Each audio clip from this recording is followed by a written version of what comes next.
वशिष्ठ और विश्वामित्र की ये कर सकता है। अर्जुन को कृष्ण ने पकड़ा कि ये कर सकता है। वैसे उन्होंने उनको पकड़ा तो सामने ही राजा जो थे उस राज्य के, उनको उन्होंने कहा कि ऐसे ऐसे बात है, मुझे शादी करना है। तो उनकी 3 कन्याएं थी। बोली ये तो ऋषियों की पहले आदर थी, क्योंकि वो ऋषि हुआ करते थे। अभी के तरह कालनेमित हो रही थे कि शंकराचार्य भी बन जाते हैं ये। हाँ, अब यहाँ पे जाके देखिए इतने जगत गुरु हैं। जगत गुरु कौन होता है?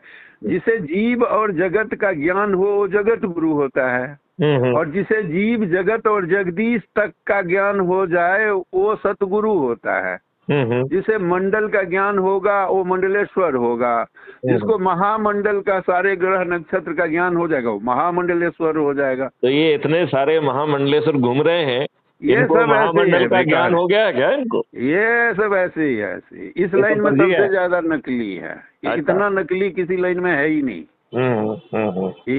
ये तो बेकार, ये सब तो ठग के खत्म कर दिया भारत का स्पिरिचुअल साइंस ही बेड़ा गर्क कर दिया। इसीलिए तो ये हालात हो गई देश की। तो उन्होंने, राजा ने कहा, तो बड़ी वाली ने कहा मैं करूंगी, मेरा सौभाग्य होगा। लेकिन आप मुझे कहाँ खिलाएंगे, क्या खिलाएंगे, कहाँ रखेंगे? आप तो घूमने वाले लोग हैं। उन्होंने कहा हाँ ये बात तो, आप मुझे अपने साथ ही घुमाते रहेंगे क्या? एक झोपड़ी बना के दीजिए। अब उनके पास तो कमंडल था, वहां पे खाते मस्त। उन्होंने कहा यार ये तो बड़ी दिक्कत है। तो बोले अनीति का पैसा तो लूंगा नहीं, किसी से कर्जा वो मांगूंगा नहीं कि दे दो भाई इस काम के लिए। तो फिर मेरे पुरुषार्थ का क्या?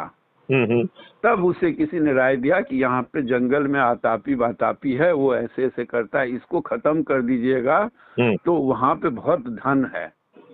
उस धन से राज्य का बहुत कल्याण हो सकता है।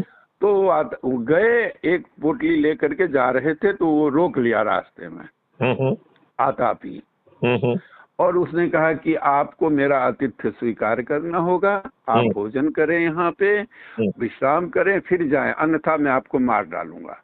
बोला रे मुझे तो भूख ही लगी हुई है, मुझे खिलाओ। और वो क्या करता था, आतापी बातापी को मार के उसको 56 प्रकार का व्यंजन बना देता था। और जब कोई खा लेता था तो आवाज देता था आतापी बातापी बाहर निकल, तो उसके पेट फाड़ करके निकल जाता था। उसके बाद वो दोनों उसको खा लेते थे और उनका जो सामान होता था वो छीन के रख लेता था। तो 2 राज्य के बीच कनेक्टिविटी ही नहीं हो पा रहा था, किसी भी तरह का रिलेशन नहीं बन रहा था।